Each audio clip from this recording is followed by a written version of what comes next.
وأحسن منك لم تر قط عيني وأجمل منك لم تلد النساء خلقت مبرأ من كل عيب خلقت مبرأ من كل عيب كأنك قد خلقت كما تشاء. كتاب أنزلناه إليك مبارك ليدبروا آياته وليتذكر أولو الألباب. یہ کتاب برکت والی ہے جسے ہم نے آپ کی طرف نازل فرمایا ہے تاکہ دانش مند لوگ اس کی آیتوں میں غور و فکر کریں اور نصیحت حاصل کریں. اللہم صلی علی سیدنا محمد وعلی آل سیدنا محمد بعدد کل ذرۃ مئۃ الف الف مرۃ.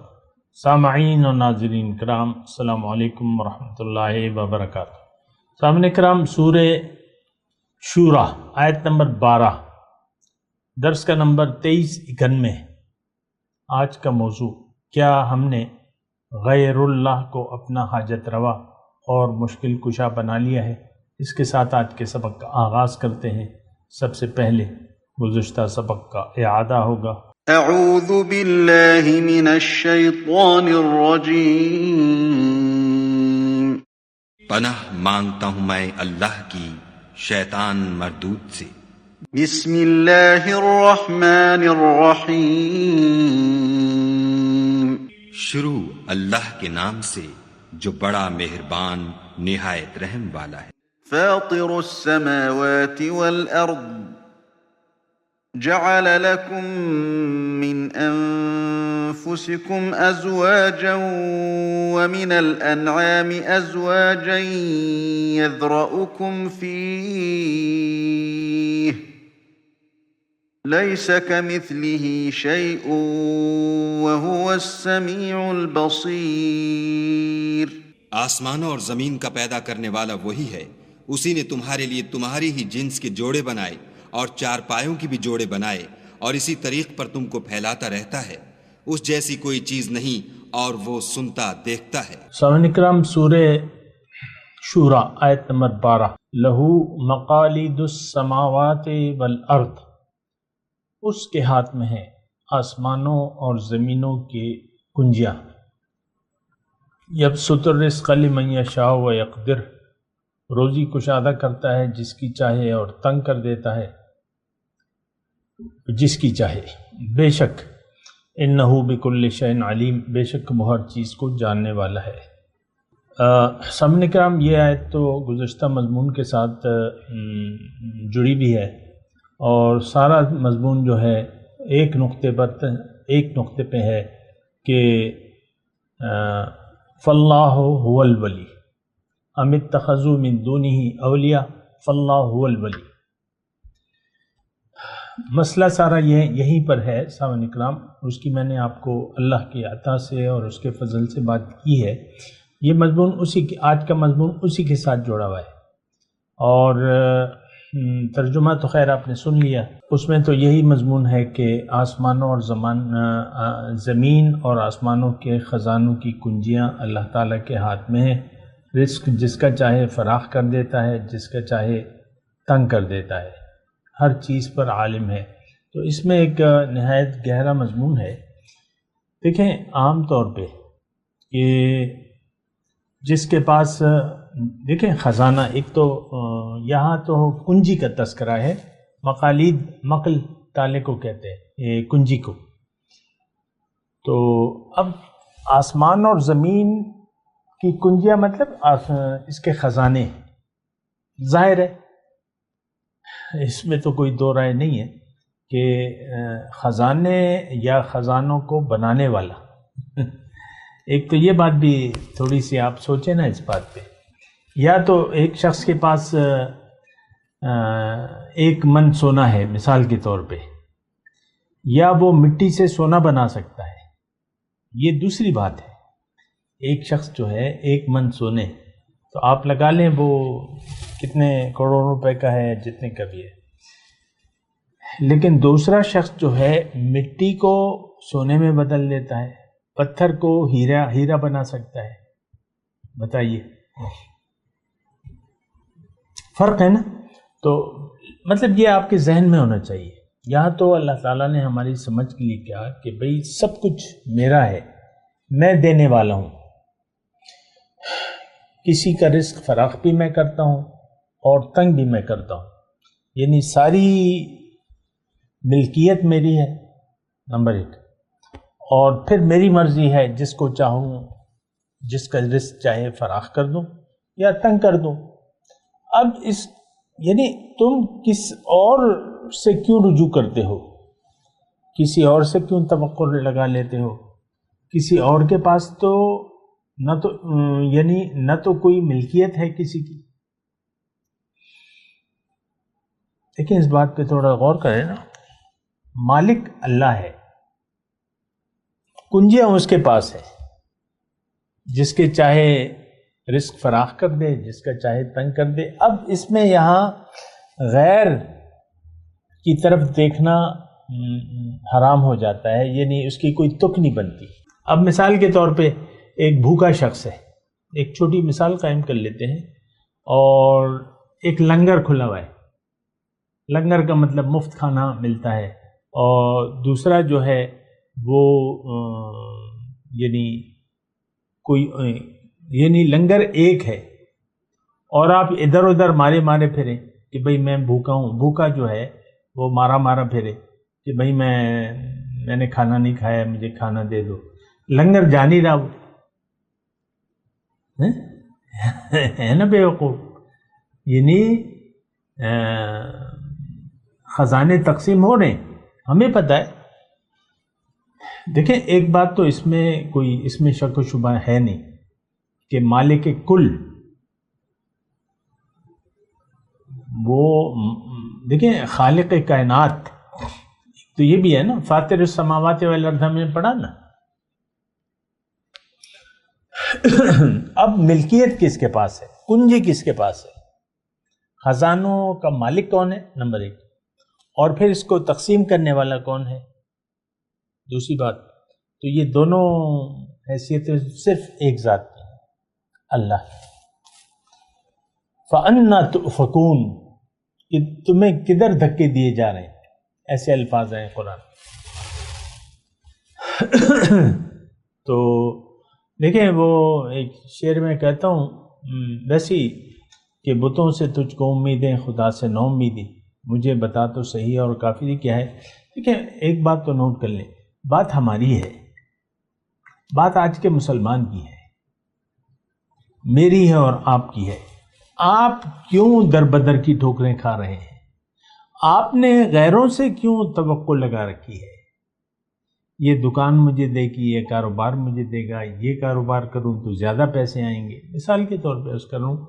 پھر دیکھیں ہماری توقعات جو ہے، ایک سادی سی بات اگر میں کروں اللہ کی عطا سے، تو ہماری توقعات، اعتماد، بھروسہ تو ظاہر پر ہے، ظاہر کے لیے ہم جی رہے ہیں، اور ہمارا جینا مرنا ظاہر کے لیے ہے۔ اللہ سے تو ہو، میں مسلمانوں کی بات کر رہا ہوں، آپ سے میں ذاتی طور پہ مخاطب ہوں۔ ہم ظاہر کی طرف متوجہ ہے، ظاہر پر بھروسہ ہے، اور جو دینے والے ہے، جو مالک کل ہے، جو کہ دینے والا ہے، اس سے تو ہم نے بگاڑ کر لیا ہے، بگاڑ رکھی ہے۔ کہتے ہیں نا آپ کسی سے بگاڑ کر لیتے ہیں رشتہ داروں میں یا کہاں بھی، تو پھر آپ اس کے پاس نہیں جاتے، اس سے ناراض رہتے ہیں۔ تو یہ بات سوچنے کی ہے۔ خلاصہ کلام یہ ہے کہ ایک اللہ ہے جو حقیقت میں دوست ہے، کارساز ہے، وکیل ہے، اور مشکل کشا ہے، حاجت روا ہے۔ تو اب یہ ہے نا کہ اسی سے رابطہ کیوں نہ کام کیا جائے، وہ تو دوستوں کا دوست ہے، یاروں کا یار ہے. بات تو اچھے نہیں ہیں، الفاظ میں نے اتنے اچھے نہیں استعمال کیے، اللہ کی شان تو بہت بڑی ہے، لیکن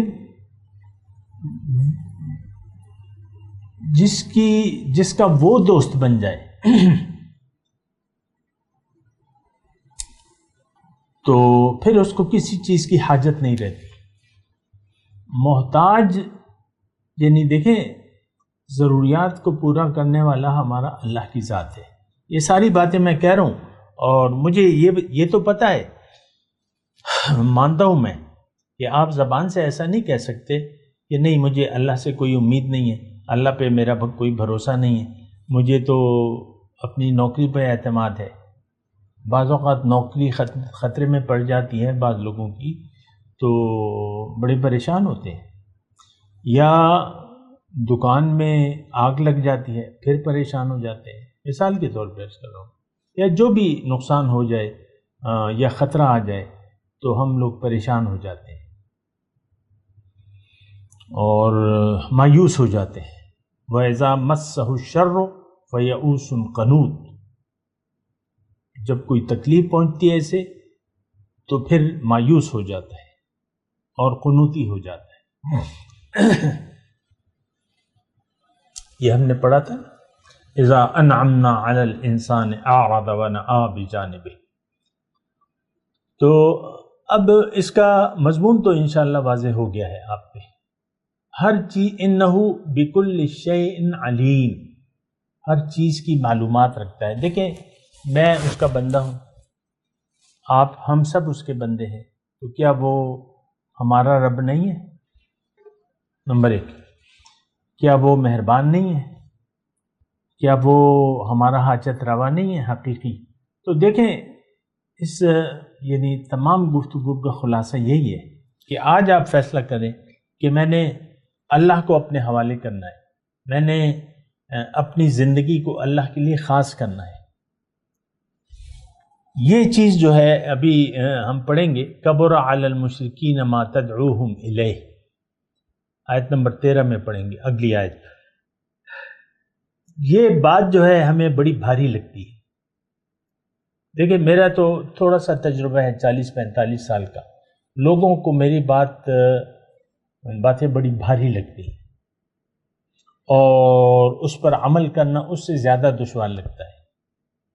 تو لہٰذا وہ اپنی چال چلتے رہتے ہیں، جو بھی ان کی چال ہے. تو خیر مجھے تو اس سے کوئی غرض نہیں ہے، لیکن ایک چیز کی وضاحت تو اللہ تعالیٰ بھی فرما رہا ہے، پھر میں بھی کوشش کر رہا ہوں کہ ہم اس کو سمجھ جائیں. اللہ تعالیٰ ہر چیز پر جانتا ہے، ہر چیز کو جانتا ہے، تو اس میں تو میں تو سر فہرست ہوں. یعنی جتنی اگر وہ ایک شعر کی ضروریات کا خیال رکھتا ہے تو شعر سے تو میں کہیں بدرجہ بہتر ہوں بطور فضیلت کے. میں شعر جتنی طاقت تو نہیں ہے، لیکن میں اس سے درجے میں تو افضل ہوں. میں تو خلاصہ کائنات ہوں اور اشرف المخلوقات ہوں، اور اللہ تعالیٰ مجھے دیکھ رہا ہے، میرے دلوں کے رازوں سے بھی واقف ہے. جو کچھ میں سوچ رہا ہوں یا جو یعنی اب میں گفتگو کر رہا ہوں آپ کے سامنے نا، تو اللہ تعالیٰ جانتا ہے کہ آپ کیا سوچ رہے ہیں، آپ میری باتوں کا کیا اثر لے رہے ہیں یا کیا سوچ رہے ہیں. تو بہرحال جو بھی ہے وہ تو آپ کا اور آپ کا معاملہ ہے نا، اس میں تو میں کوئی دخل نہیں دیتا. بہرحال آگے چلتے ہیں.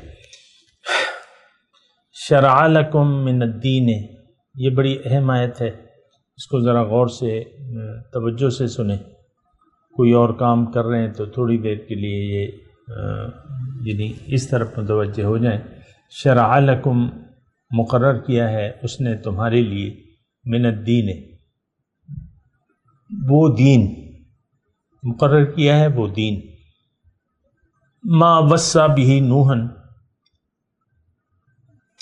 جس کا حکم اللہ تعالیٰ نے نوح علیہ السلام کو بھی دیا تھا، جس دین کا حکم جس نے اللہ تعالیٰ نے نوح کو دیا تھا. والذی اوحینا الیک وما وصینا، اور اسی راستے کی ہم نے آپ کی طرف بھی وحی کی ہے۔ وما وصینا بہ ابراہیم و موسیٰ و عیسیٰ، اور اسی کا ہم نے ابراہیم اور موسیٰ اور عیسیٰ کو بھی اسی کا حکم دیا تھا۔ اور وَأَنْ أَقِيمُ الدِّينَ، اور یہ حکم دیا تھا کہ دین کو قائم کرو، دین پر قائم رہو، یا دین پر دین کو قائم کرو۔ ان اقیم الدین، کہ قائم کرو اس دین کو، ولا تتفرقوا فیہ، اور اس میں متفرق نہ ہو، تفرقہ نہ کرو۔ کبر علی المشرکین ما تدعوہم الیہ، یعنی ولا تتفرقوا، اس میں پھوٹ نہ ڈالو۔ کبر علی المشرکین ما تدعوہم الیہ، جس چیز کی طرف آپ مشرکوں کو بلاتے ہیں وہ ان پر گراں گزرتی ہے۔ اللہ یجتبی الیہ من یشاء، اللہ تعالیٰ جسے چاہے اپنی طرف کھینچ لیتا ہے، چن لیتا ہے اپنی طرف جسے چاہتا ہے۔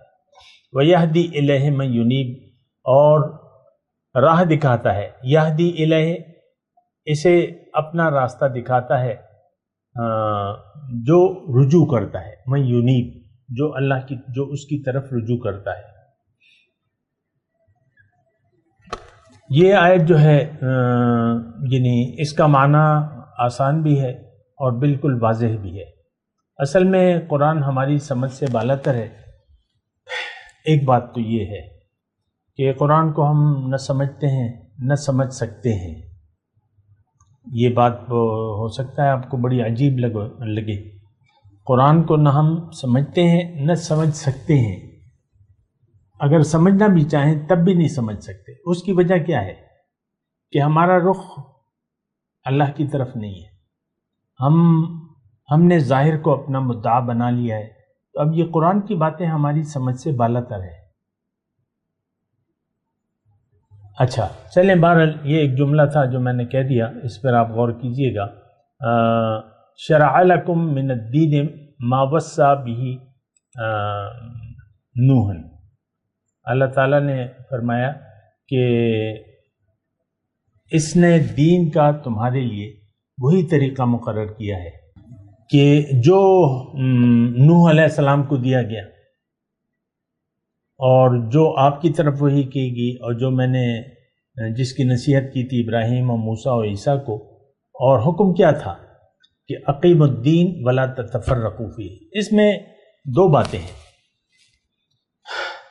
یعنی تین باتیں ہیں بنیادی۔ ایک تو یہ ہے کہ ہدایت بنیادی طور پہ ایک ہے، یکساں ہے انسان کی، یعنی ہدایت کی بنیادی باتیں ایک ہیں سب کے لیے، شروع آدم علیہ السلام سے لے کر جتنے بھی پیغمبر گزرے ہیں۔ یا تو 4-5 کا تذکرہ کیا ہے، لیکن بات یہ ہے کہ ہر پیغمبر کو ایک دین، ایک مقصد اور ایک یعنی صراط مستقیم کی طرف اللہ تعالیٰ نے، یعنی ایک دین۔ دیکھیں دین کیا ہے بنیادی طور پہ، دین کا ایک بات تو یہ، یہاں دین کے الفاظ استعمال ہوئے نا، تو تھوڑی سی میں اللہ کی عطا سے یہ آپ کو بتاؤں کہ بنیادی طور پہ تو دیکھیں دین کی ضرورت کیا ہے، دین ہے کیا، اس کی ضرورت کیا ہے، یہ بات جو ہے بڑی اہم ہے۔ دیکھیں اللہ تعالیٰ نے ہمیں پیدا فرمایا ہے اپنے لیے، ایک یہ بات ہماری سمجھ میں نہیں آتی، اور یہ سمجھ سے بالاتر چیز ہے۔ ہم نے تو دھوکہ کھا لیا ہے ظاہر پر، اور ظاہر کے لیے زندگی گزار رہے ہیں، ہم لوگ ظاہر کے لیے زندگی گزار رہے ہیں، ظاہر ہی ہمارا مدعا ہے جینے کا۔ تو اب دین ہماری سمجھ سے بالاتر چیز ہے، اور دین کی کوئی بھی بات ہماری سمجھ سے بالاتر ہے۔ یہ تو ایک بنیادی بات ہے جو میں آپ کو کر رہا ہوں۔ بہرحال اب دین ہے کیا؟ دین کی بنیاد 3 چیزیں ہیں، یعنی دین کی جو ضروریات دین ہیں، دین کی بنیادی جو باتیں ہیں، وہ 3 عقائد ہیں جو آپ کے ہونے چاہیے۔ توحید، رسالت اور آخرت پر یقین۔ توحید کا مطلب یہ ہے کہ آپ اللہ کو الہ واحد تسلیم کر لیں۔ رسالت کا مطلب یہ ہے کہ جو اللہ، اب توحید میں اللہ کا، یہ بڑے مزے کی بات ہے کہ توحید جب آپ لا الہ کہتے ہیں کہ اللہ کے سوا کوئی معبود نہیں ہے، پھر آپ کو ہدایت کی ضرورت پڑتی ہے کہ بھئی کس کی مانیں۔ کلمہ طیبہ کا مطلب کیا ہے کہ میں اللہ کے حکم، صرف اللہ کی اطاعت کروں گا، اللہ کی مرضی سے زندگی گزاروں گا، یہ توحید ہے۔ تو اب اس کے لیے آپ کو ہدایت کی ضرورت ہوگی، وہ پیغمبر کے ذریعے، رسالت کے ذریعے، جو بھی رسول اللہ تعالیٰ نے وہ ہمیں ہدایت رسول سے ہمیں ملے گی۔ رسول دو کام کرتا ہے، ایک تو ہدایت دیتا بھی ہے، پھر اللہ کے راستے پر چل کر بھی بتاتا ہے، یعنی ہدایت کے مطابق زندگی گزار کر ایک نمونہ پیش کرتا ہے۔ تو رسالت کو آپ تسلیم کریں کہ ہاں اللہ کا حکم توحید اور محمد الرسول اللہ کا طریقہ، آپ یقین کریں۔ ہمیں ان دونوں باتوں پر یقین نہیں ہے، ہم تو من چاہی زندگی گزار رہے ہیں۔ ہماری تو دیکھیں، ہماری تو وہ کہتے ہیں نا آوے کا آوا ہی بگڑا ہوا ہے، ہمارا تو آخرت پر یقین ہے نہیں۔ ہم نے تو دنیا کو حقیقت سمجھ لیا ہے، حاصل دنیا کو ہم حقیقت سمجھتے ہیں، اور اسی کے لیے خوش بھی ہوتے ہیں اور پریشان بھی ہوتے ہیں۔ اب نہ ہمیں توحید کی ضرورت ہے، نہ رسالت کی، اور آخرت کو تو ہم مانتے نہیں۔ بڑی سیریس بات ہے، میں مسکراہٹ تو چہرے پہ لا رہا ہوں، لیکن یہ مناسب نہیں ہے میری، یہ سنجیدہ بات ہے، مذاق نہیں ہے یہ۔ انہو لقول فصل وما هو بالہزل، یہ قول فیصل ہے، مضبوط بات ہے، اور وہ مذاق نہیں ہے۔ تو ہم تو انہم یکیدون کیدا واکید کیدا، ہم تو اپنی تدبیر کیے جا رہے ہیں، مال کو بڑھانے کی، دنیا کی فراوانی کے لیے ہم کوششیں کرتے چلے جا رہے ہیں، ہم تو اپنی تدبیروں میں مصروف ہیں۔ اور اللہ کی تدبیر یہ ہے کہ جو اس بات کو ہلکا سمجھے گا، جو قول فیصل ہے اس کو مذاق میں لے گا، تو اس کے لیے پھر دردناک عذاب ہے۔ وَأَكِيدُ كَيْدًا فَمَهِّلِ الْكَافِرِينَ أَمْهِلْهُمْ رُوَيْدًا، پھر اللہ تعالیٰ فرماتے ہیں کہ زبردستی کی تو بات نہیں ہے، ان کو مہلت دے دو۔ تو دیکھیں، یہ ایک تو یہ ہے کہ مجھے سمجھ میں نہیں آ رہا کہ میں آپ کو کیسے سمجھاؤں کہ یہ آیت ہمارے لیے ہے۔ اچھا، اس میں اب دوسری بات یہ ہے، ایک تو بات یہ میں نے کر دی، پھر اس میں جو دوسری بات ہے کہ وَأَنْ أَقِيمُ الدِّينَ، کہ دین کو قائم کرو۔ اب اس میں یعنی مضمون یہ ہے کہ ایک تو دین کی دین ہے کیا، اور اس کو قائم کرنے کی کیا ضرورت ہے، یا اس کے قائم کرنے کا مطلب کیا ہے۔ اچھا دیکھیں،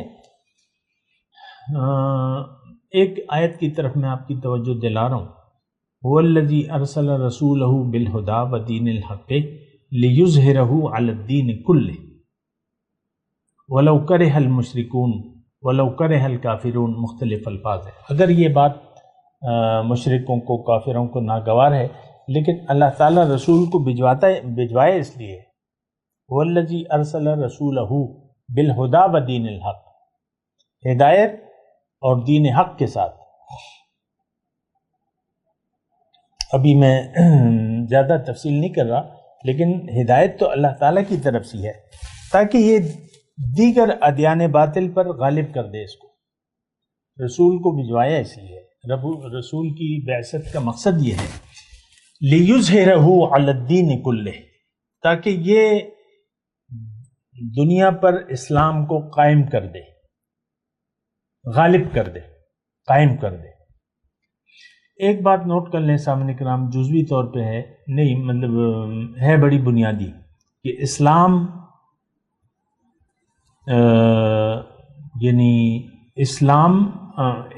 کیا ہے؟ اللہ کا حکم ہے، دین کیا ہے؟ اللہ کا حکم ہے، اور یہ اللہ تعالیٰ یہ چاہتا ہے کہ الا لہ الخلق والامر، دیکھو مخلوق اس کی ہے تو حکم بھی اس کا چلے گا۔ اب اللہ کا حکم کون نافذ کرے گا؟ تو یہ اللہ کے بندے نافذ کریں گے، اللہ کے رسول اور پھر اللہ کے بندے۔ تو یہ غلبے کا دین ہے۔ ایک بات یہ نوٹ کر لیں، دین اسلام جو ہے یہ غالب ہوگا تو یہ اپنا اثر دکھائے گا دنیا میں۔ اگر یہ غالب ہوگا اور اللہ کی حکومت ہوگی، الا لہ الخلق والامر، اگر دنیا میں اللہ کی حکومت ہوگی تو اسلام کے ثمرات، یعنی اللہ کی وہ منشا پوری ہو جائے گی۔ باطل دین کو پر غالب کرنا، اس کو لِيُظْهِرَهُ عَلَى الدِّينِ كُلِّهِ، جو باطل دین ہے، جو باطل سے میری مراد یہ ہے کہ جن کا صرف نام ہے اور وہ اب ساری اپنی خواہشات پہ مشتمل ہے۔ اب ظاہر ہے کہ دیکھیں عیسائیت ہے، یہودیت ہے، ہندو ہے، یا جو بھی ہے، ہو سکتا ہے اپنے دور میں یہ ٹھیک ہوں، لیکن ابھی تو اللہ یہ اسلام کا جو صحیح ورژن ہے وہ محفوظ ہے، باقی تو ضائع ہو گیا، باقی تو انہوں نے دین میں رد و بدل کر لیا، اس میں تو کوئی شک و شبہ نہیں ہے۔ دین اگر اصل حالت میں ہے تو اب وہ دین ہے جو محمد الرسول اللہ صلی اللہ علیہ وسلم لے کر تشریف لائے ہیں، بس یہ ایک دین اب صحیح ورژن ہے اس کا، باقی تو خلط ملط ہو گیا ہے۔ آپ دیکھ لیں کس طرح انہوں نے دین کو بگاڑ لیا ہے۔ تو ایک بات تو یہ ہے کہ اسلام غالب ہونے کے لیے اللہ تعالیٰ نے بھجوایا ہے، یہ غالب رہے گا اور اس کو غالب ہونا چاہیے۔ دنیا میں اللہ کی حکومت قائم ہونی چاہیے، اللہ کا حکم نافذ ہونا چاہیے، قانون اللہ کا ہونا چاہیے، اور اس مقصد کے لیے پھر جو ہے میں بات کروں گا، لیکن ابھی وقت کا مسئلہ ہے، میں تلاوت کرتا ہوں، میرے ساتھ دہرائیے۔ اعوذ باللہ من الشیطان الرجیم، بسم اللہ الرحمن الرحیم۔ لہ مقالید السماوات والارض یبسط الرزق لمن یشاء ویقدر انہ بکل شیء علیم۔ اب ان آیات کی تلاوت اور ترجمہ۔ اعوذ باللہ من الشیطان الرجیم۔ پناہ مانگتا ہوں میں اللہ کی شیطان مردود سے۔ بسم اللہ الرحمن الرحیم۔ شروع اللہ کے نام سے جو بڑا مہربان نہایت رحم والا ہے۔ لہ مقالید السماوات والارض یبسط الرزق لمن یشاء ویقدر انہ بکل شیء علیم۔ آسمانوں اور زمین کی کنجیاں اسی کے ہاتھ میں ہیں، وہ جس کے لیے چاہتا ہے رزق فراخ کر دیتا ہے اور جس کے لیے چاہتا ہے تنگ کر دیتا ہے، بے شک وہ ہر چیز سے واقف ہے۔ اس کے ساتھ ہی آج کے درس کا وقت اختتام کو پہنچا۔ اگلے درس میں انشاءاللہ ملاقات ہوگی۔ وآخر دعوانا ان الحمد للہ رب العالمین۔ مولاي صل وسلم دائما ابدا على حبيبك خير الخلق كلهم